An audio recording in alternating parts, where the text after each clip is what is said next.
The transport ship slowed as it approached Nexus Prime. Through the viewport, Captain watched the massive orbital station grow larger. It looked like a crystal flower floating in space, with dozens of petals spreading outward. Each petal belonged to a different alien race. This was the heart of galactic civilization, and today, humanity would stand before its rulers. "We're being scanned again," said Ambassador from the seat beside him. She didn't look up from her. Her fingers moved quickly, recording everything. "That's the fifth security check since we entered their space." Nodded, he had expected this. The Galactic Council didn't trust newcomers. Humanity had only made contact with alien life 3 years ago when a Council survey ship discovered Earth. Since then, everything had moved quickly. Too quickly, perhaps. Now Earth wanted a seat at the table, and the Council had agreed to hear their request. The docking process took another hour. Council security was thorough. They checked the ship's weapons systems, its cargo, even the food supplies. Finally, 2 guards appeared at the airlock. They were tall, covered in blue scales, with eyes that never blinked. "Follow us," one of them said.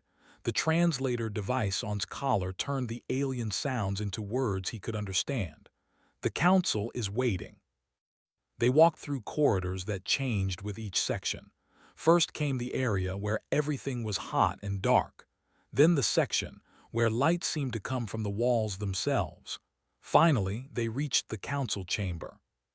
The room was enormous. A circular floor stretched out before them, and high above, the Council members sat on elevated platforms. There were 12 of them, representing the 12 founding species of the galactic community. They looked down at the 2 humans like judges studying insects. "Humans of Earth," a voice boomed through the chamber. It came from the center platform where a massive reptilian creature sat. This was Al, the Council leader. "You come before us seeking membership. Tell us why we should accept your species." Stepped forward. She had prepared for this moment. "Honorable Council members, humanity offers diversity of thought, creative problem-solving, and a strong desire to contribute to galactic peace. We have much to learn from you, but we also believe we can add value to your community." One of the Council members laughed. It was a horrible sound, like metal scraping on stone. This was Hun, the military commander. He was even larger than Al, with 4 arms and armor that seemed to be part of his body. "Value," Hun said. "We have reviewed your species data. You have no natural weapons. Your skin tears easily. Your bones break from simple falls. You cannot see in the dark, cannot breathe underwater, cannot survive in extreme heat or cold. Your average is barely 100 years. Some of us live for thousands. Tell me, human, what value can such a weak species provide?" Felt his jaw tighten, but he kept his face calm. Beside him continued to type notes. Another Council member spoke. This one looked like living crystal, glowing with soft blue light. "We have also reviewed your history. Your planet has seen countless wars. Your own species has killed billions of its own kind. You fight over resources, over beliefs, over land. This is not the behavior of a civilized people." "We do not deny our past," said carefully.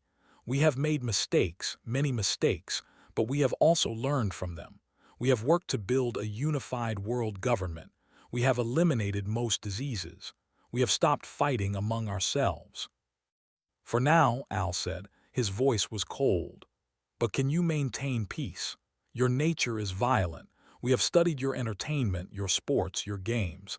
Everything revolves around conflict and competition. This is not how advanced species behave." A new voice joined the discussion. It came from a platform where a creature that looked like flowing water sat in a containment field. "There is also the matter of your technology. You have only just achieved faster-than-light travel. Your weapons are primitive. Your medicine is crude compared to ours. You have nothing to offer us that we do not already possess in superior form." Looked at, he gave a small nod. She turned back to the Council. "We understand your concerns," she said. "We are young as a species. We are physically weak compared to many of you. Our technology is limited, but we are adaptable. We learn quickly. And we believe that diversity makes any community stronger. Adaptability, Hun said and laughed again. You adapt because you are prey animals.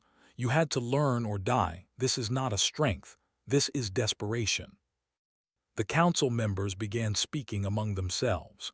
The humans could hear fragments of conversation, mixed opinions, debates about protocols and procedures.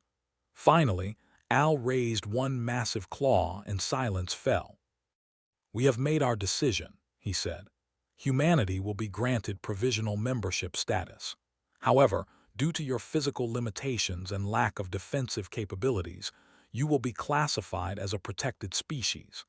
This means you will fall under the guardianship of the Council. You may not engage in military actions without our approval. You may not establish colonies in contested territories. You may not enter into independent treaties with other species. Your representatives may attend council sessions, but you will not have voting rights for at least 50 of your years. Felt something cold settle in his stomach. This wasn't membership. This was supervision. They were being treated like children who needed adult oversight.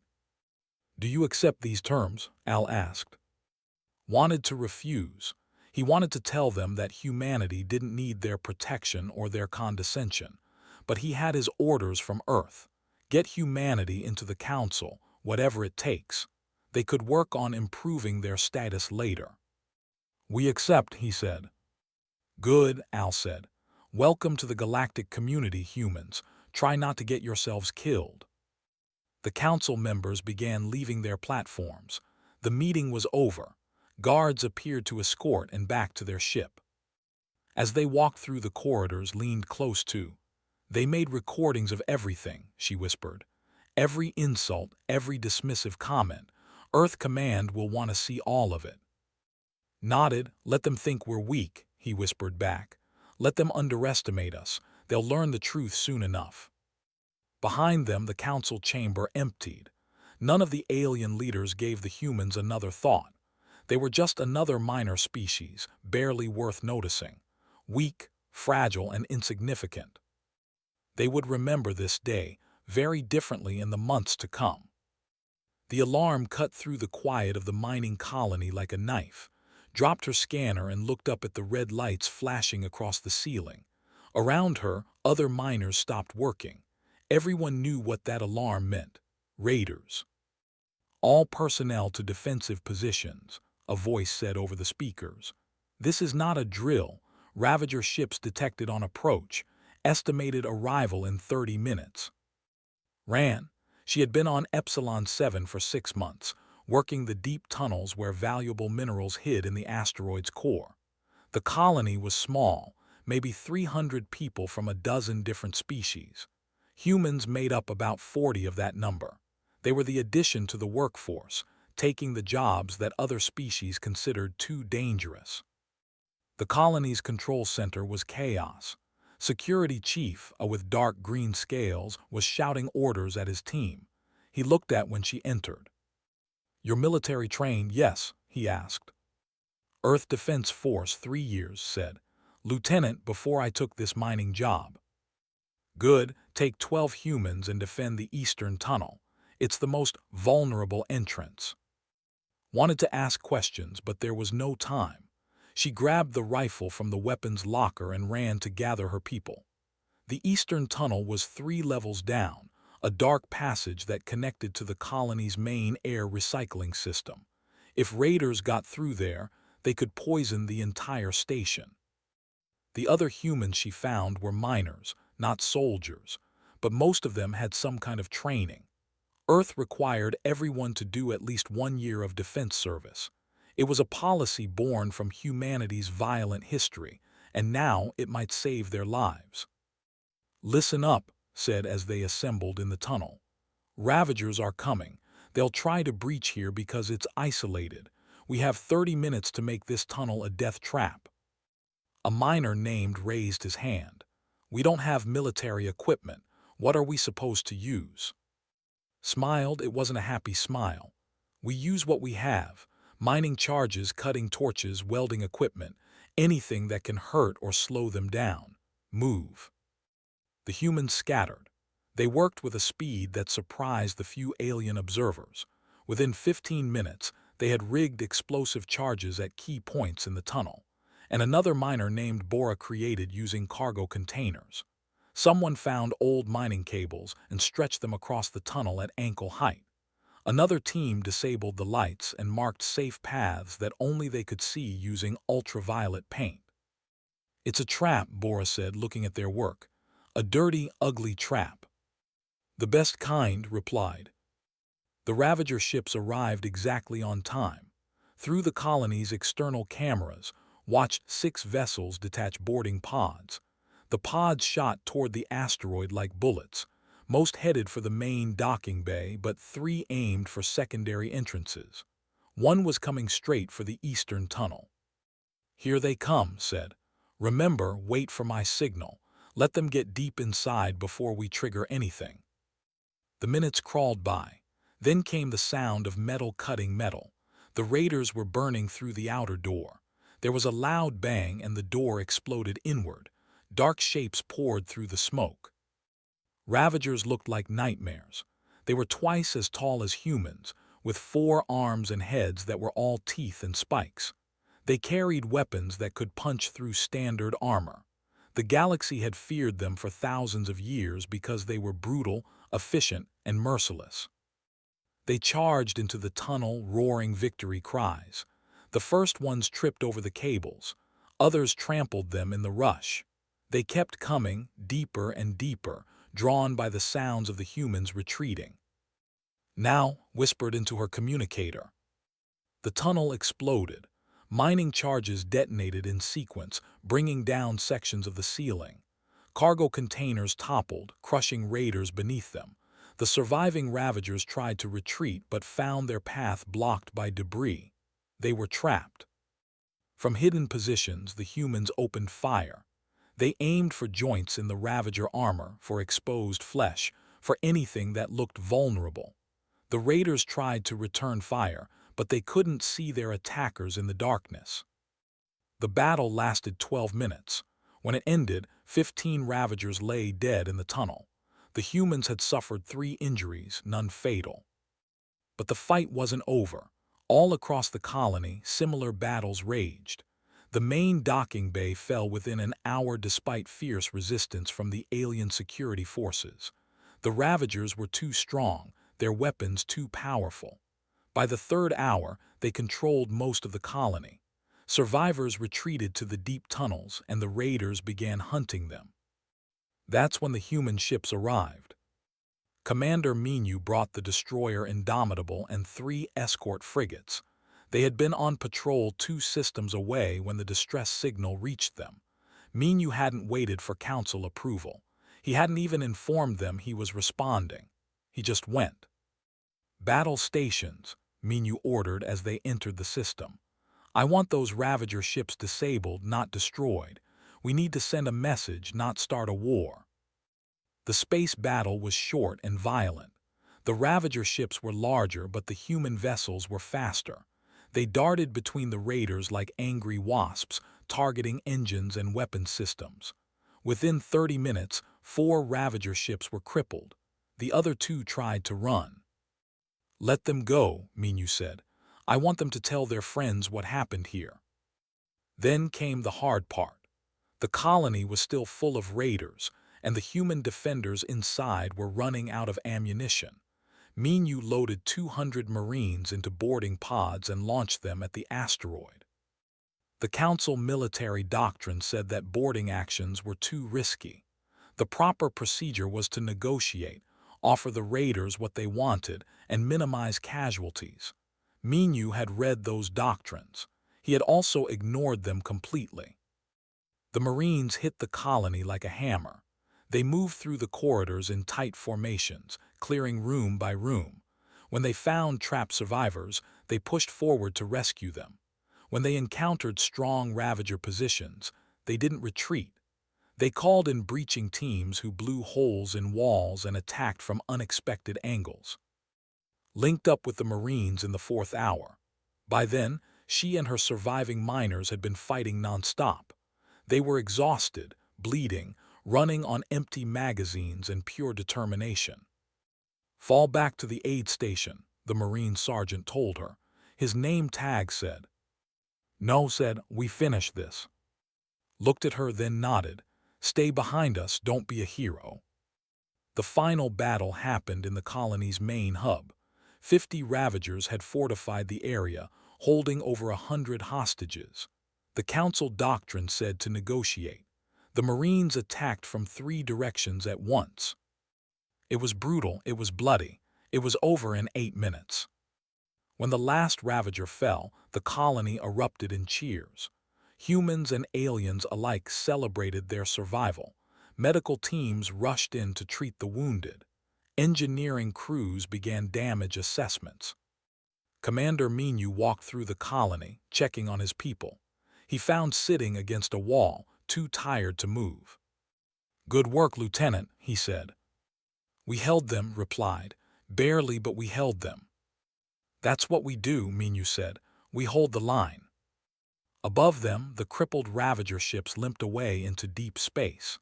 They carried a new story, one that would spread through the criminal underworlds of the galaxy.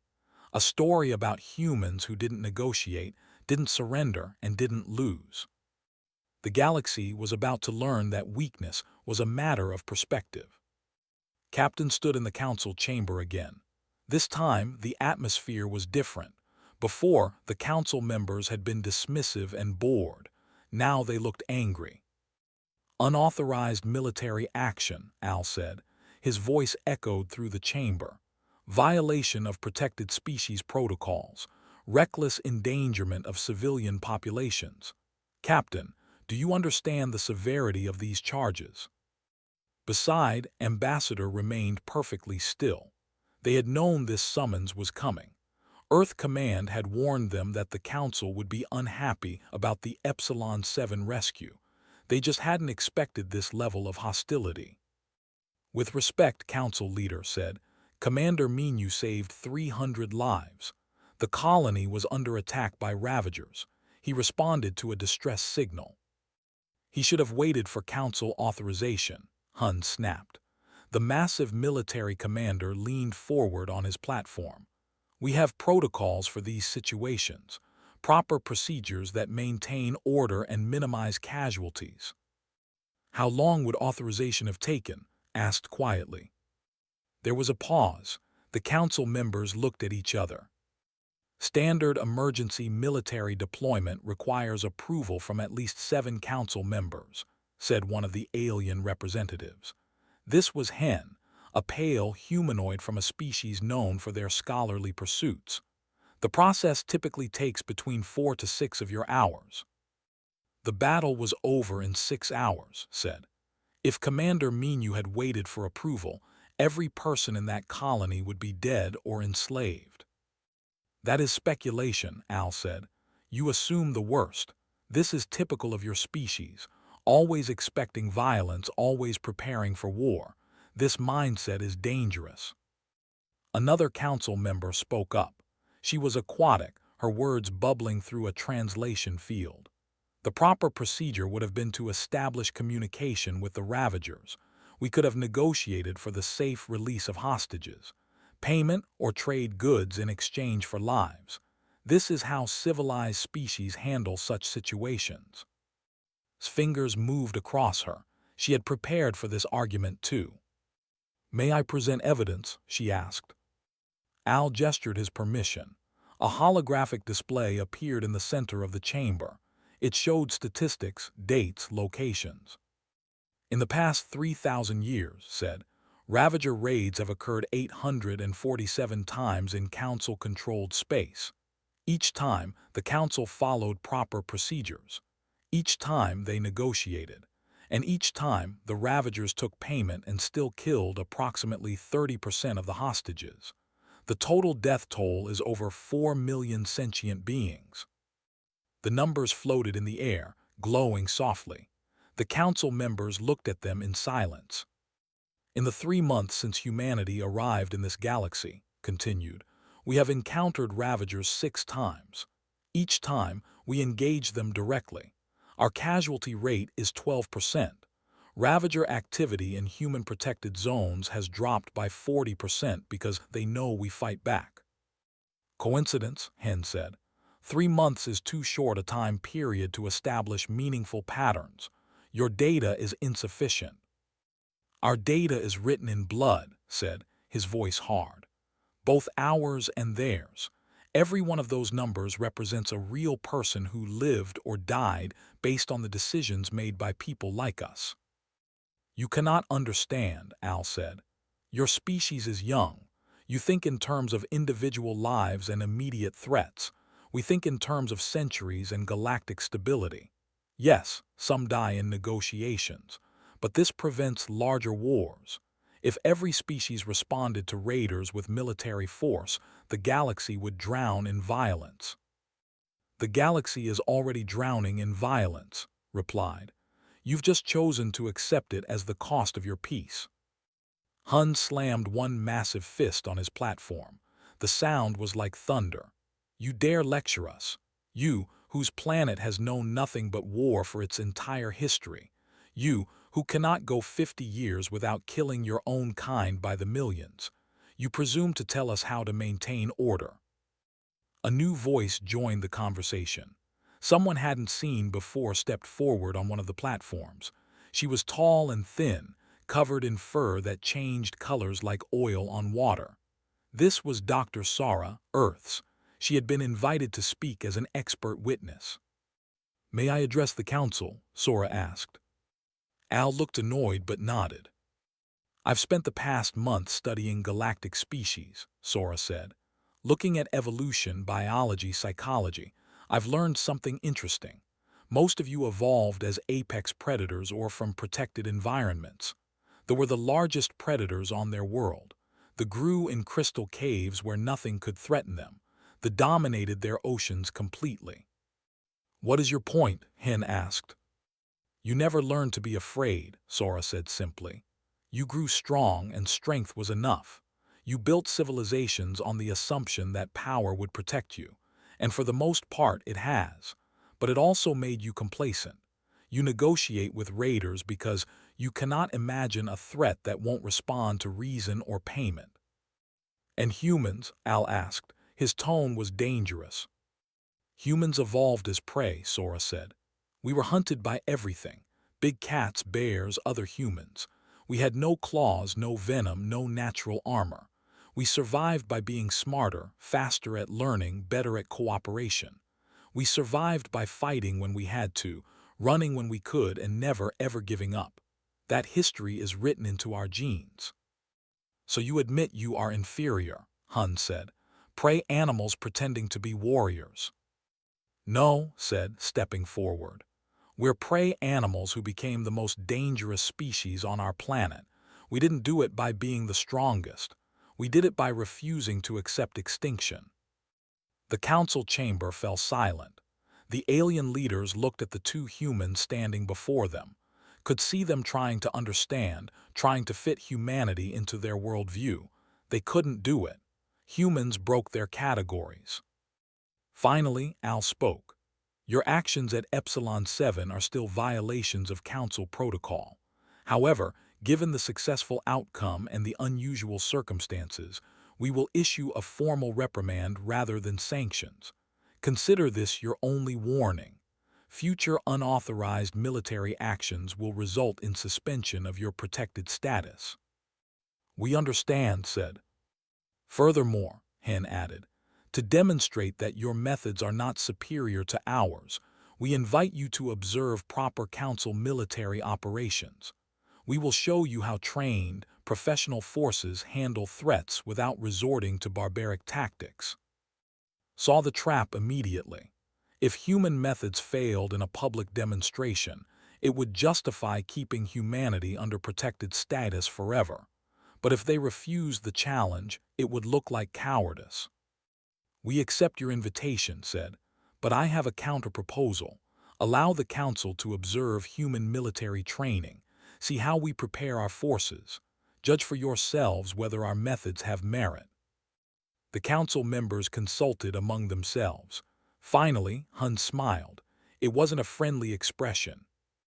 "Agreed," he said. "We will visit your training facilities. This should be amusing. I look forward to seeing your primitive drills and parade formations." "I think you'll find them educational," said. As they left the chamber, leaned close. "They think they're going to embarrass us." "Let them think that," replied. "General is running exercises on the orbital platform next week. I think the council members should see what real training looks like." "They won't like it." "No," agreed. "They won't, but they'll respect it." Behind them, the council members dispersed, confident in their superiority. They had taught the humans a lesson about proper procedure and civilized behavior. They expected to teach them another lesson soon. None of them realized that humanity's lessons were just beginning. The council delegation arrived at Earth's orbital training platform with clear expectations. They expected parade grounds. They expected formations of soldiers marching in neat lines. They expected something they could dismiss as primitive military theater. Instead, they got chaos. General met them at the observation deck. She was short for a human, barely reaching Hun's chest even in her boots. But when she spoke, everyone listened. "Welcome to Training Platform 7, she said. "Today you'll observe Battalion 3 running war games. These are not demonstrations. These are actual training exercises. Our soldiers don't know you're watching." Below the observation deck, a massive space opened up. It was a simulation chamber capable of recreating any environment. Right now, it showed the interior of a damaged space station. Smoke filled the corridors. Emergency lights flashed red. Somewhere in the distance, explosions boomed. "What is the objective?" Hen asked, taking notes on his data device. "A hostile force has captured the station and taken hostages," explained. "The battalion must retake it, rescue the hostages, and secure the main reactor before it melts down. They have 45 minutes. "How many soldiers?" Hun asked. 120. "And the enemy force?" 300 combat drones, programmed to match Ravager tactics and capabilities. Hun laughed. "That's suicide. Even our best forces would struggle with those odds." "Watch," said. The battalion moved into the simulation. They split into teams immediately, no orders needed. The soldiers communicated in short, clipped phrases. Sometimes they didn't speak at all, using hand signals that the council members didn't recognize. The first team hit a heavy door. Instead of wasting time cutting through it, they used breaching charges. The explosion was precise, controlled. They poured through the gap before the smoke cleared. Drone defenders opened fire, but the humans were already moving, rolling behind cover, returning fire from unexpected angles. "Reckless," one of the council members muttered. "They should advance slowly, establish secure positions." "They don't have time," said. "Speed is their weapon." Another team encountered a large group of drones in a central corridor. Standard tactics said to retreat and find another route. The humans charged forward instead. 3 soldiers laid down covering fire while others threw grenades. The corridor became a hell of noise and fire. When the smoke cleared, all the drones were destroyed. 2 humans were marked as wounded by the simulation. Their teammates picked them up and kept moving. "They're leaving their wounded behind?" Al asked, shocked. "No," said. "Watch." A medical team appeared, moving through the combat zone. They retrieved the wounded soldiers, treated them, and got them back into the fight within minutes, all while the battle raged around them. The council members watched in growing discomfort. This wasn't the neat, organized warfare they knew. This was messy, violent, and desperate. The humans made mistakes. They took casualties, but they never stopped moving forward. 20 minutes into the exercise, a team found the hostages. 50 civilian drones locked in a storage bay. But the room was rigged with explosives. Disable them wrong and everyone dies. Colonel led this team. He examined the explosives for 30 seconds, then made a decision. We can't disarm it in time. We evacuate through the ventilation system. His team moved fast. They cut open the vent covers, helped the civilian drones through the narrow passages. It was slow work. Every minute the reactor warning got louder. They were running out of time. Then the enemy drones found them. A wave of attackers rushed the room. His team was exposed, vulnerable. Half were helping civilians. The other half were guarding the door. Sergeant was at that door. He saw the enemy coming. He could retreat into the room, seal the door, and leave his team trapped, or he could hold the corridor alone. He chose to hold. "Go," he shouted to his team. "Get them out." Stepped into the corridor and opened fire. He moved like water, rolling behind cover, changing positions, making the enemy think there were multiple defenders. His ammunition counter dropped rapidly. Still he fought. Inside the room, his teammates worked faster. They knew what was doing. They knew what it would cost. The last civilian made it through the vent. His team followed. At the door, his ammunition ran out. The simulation marked him as killed in action. His body disappeared from the exercise, but his team was safe. On the observation deck, Hun stood very still. Why did he stay? He asked quietly. The simulation would have accepted his retreat. His survival value was higher than any tactical advantage gained. "Because that's what we do," said. "We don't calculate survival value, we protect each other." The exercise continued. The battalion split into smaller groups, hitting multiple objectives simultaneously. They found the reactor with 8 minutes left on the countdown. The lead engineer took one look and started laughing. "This is impossible," she said. "There's no way to shut it down in time." "Then we contain it," her commander replied. They couldn't stop the reactor from melting down, so they sealed the section instead, redirected the explosion into empty space. When it blew, it took out half the station, but the blast went outward, away from the populated areas. 3 more soldiers died in the blast, staying behind to make sure the seals held. The hostages survived. The station was damaged but salvageable. The battalion had completed the mission with a 43% casualty rate. On the observation deck, the council members stood in shocked silence. 43%, Al said finally. That's unacceptable. No commander would accept those losses." "Every single soldier volunteered for the most dangerous positions," said. "We don't order people to die. They choose to sacrifice when it's necessary." "But why?" Hen asked. He sounded genuinely confused. "Your lives are already so short, why throw them away?" "Because our lives are short, they matter more," said. "Every moment counts. Every person counts. We don't waste lives, but we don't hoard them either. When something is worth dying for, we die for it." Down in the simulation chamber, the surviving soldiers gathered. They stood in formation, battered and exhausted. Then, as one, they saluted toward the markers indicating their fallen comrades. The gesture was simple, but the emotion behind it was clear even to the alien observers.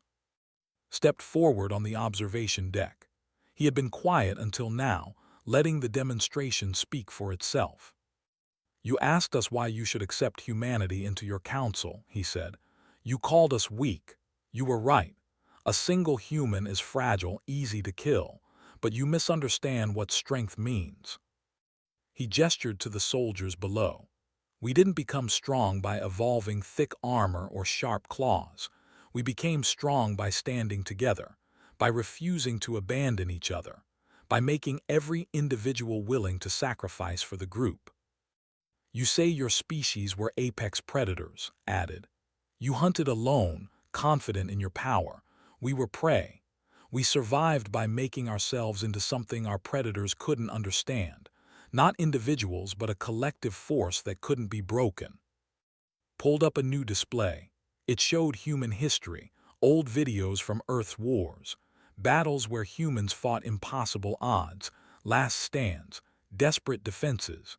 moments when small groups held against vast armies. "This is Thermopylae," said, showing ancient warriors in a narrow pass. 300 held against hundreds of thousands. They all died, but they bought time for their people to escape. Another image. "This is the Alamo, less than 200 against thousands. They fought to the last person." More images. Different eras, different continents, different causes, but always the same story.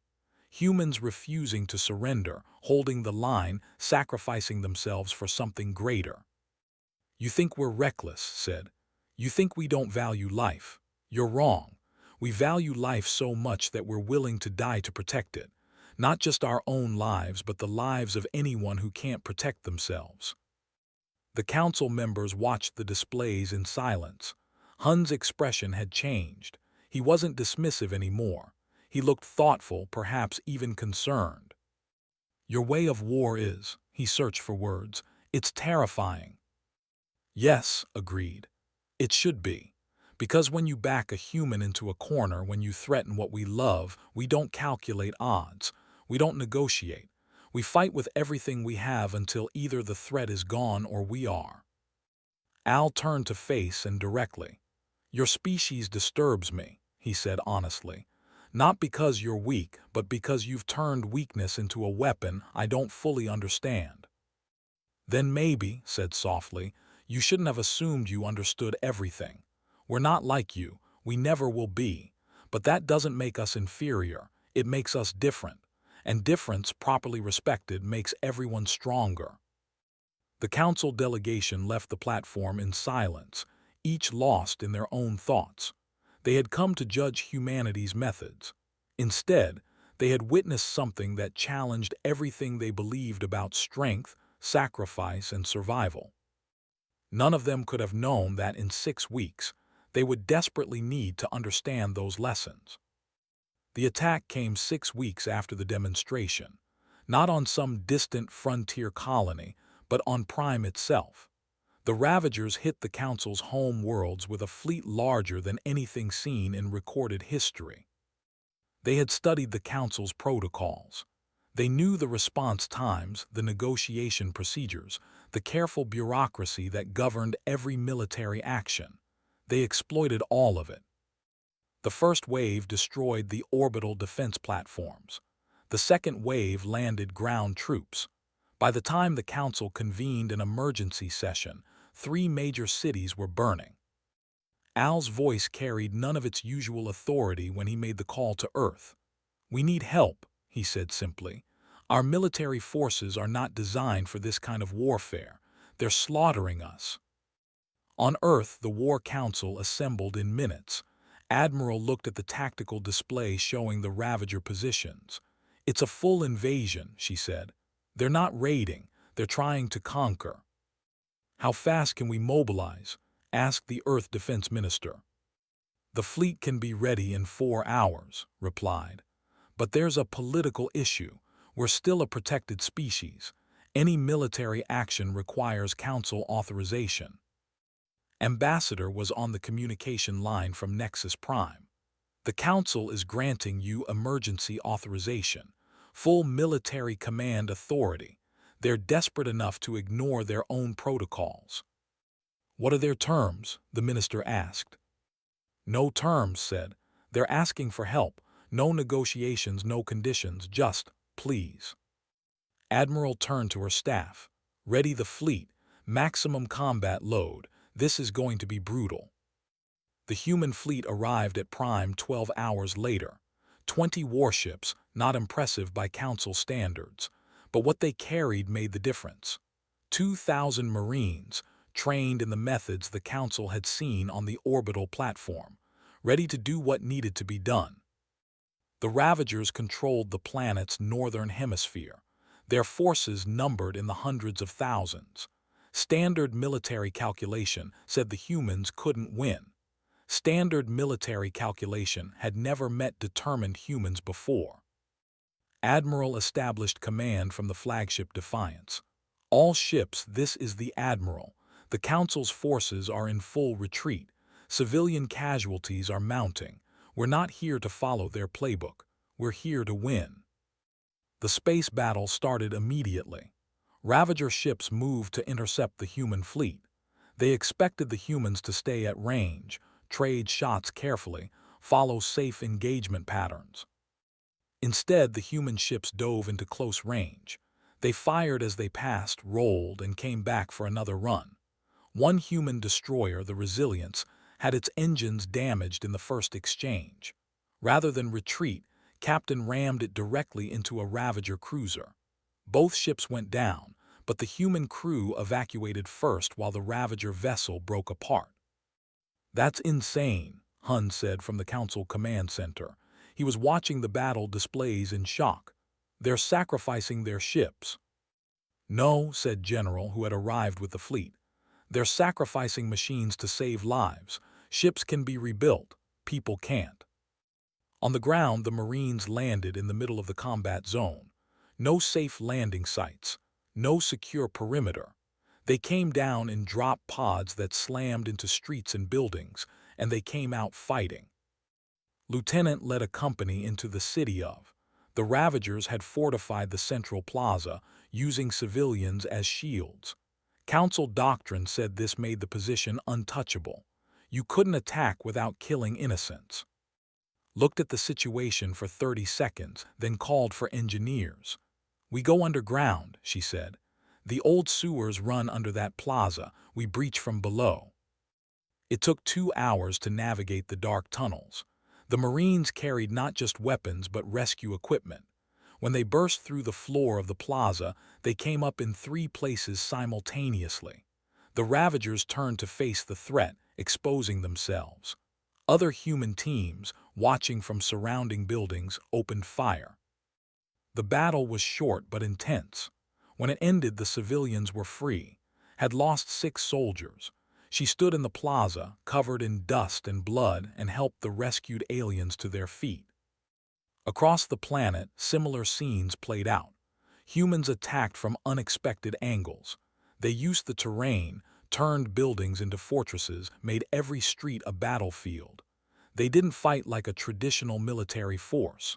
They fought like a population defending their home. The Ravagers began to retreat.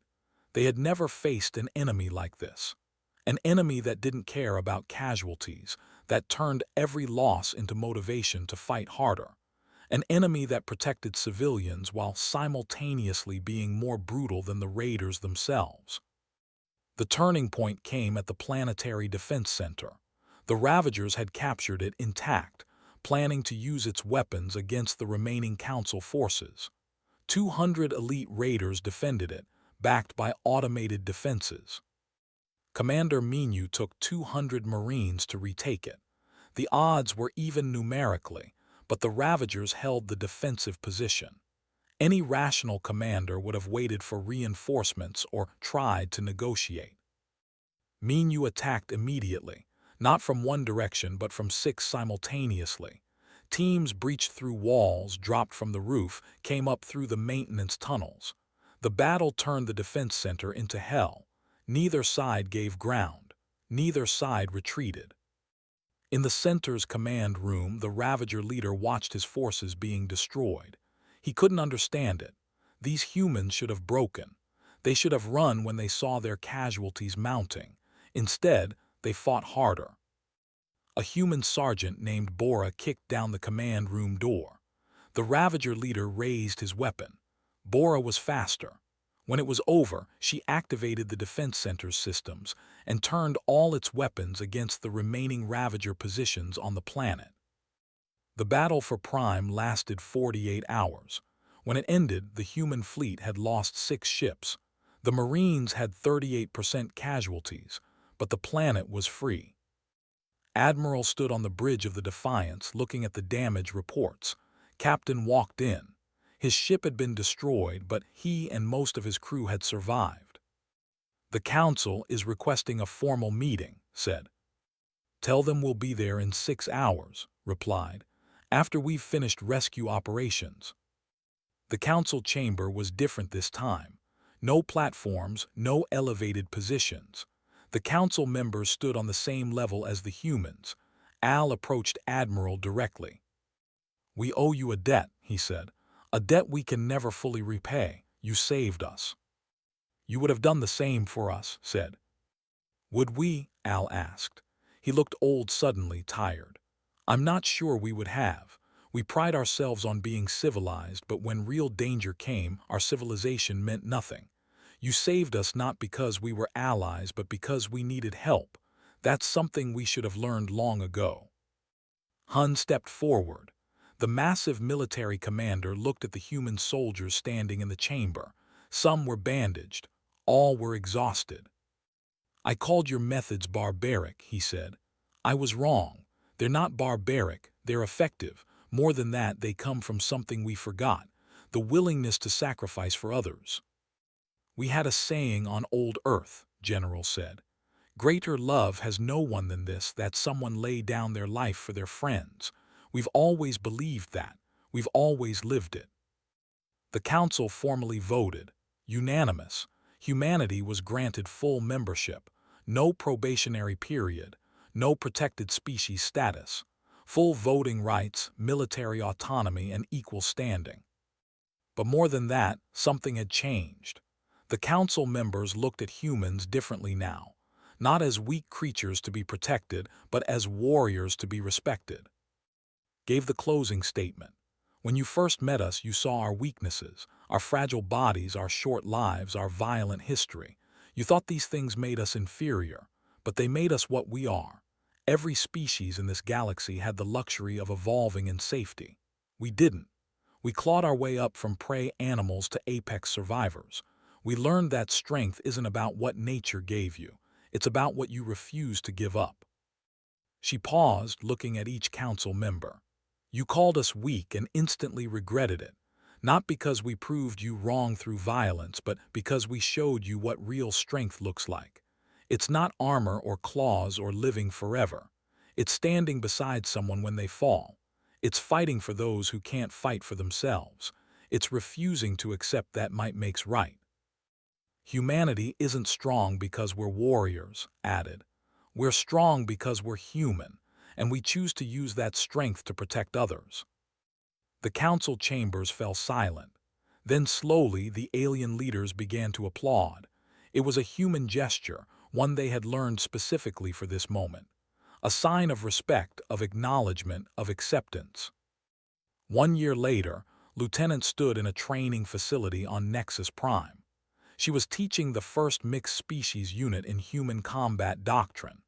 The alien soldiers struggled with the intensity, with the constant movement, with the expectation that they would protect each other above all else. But slowly they learned.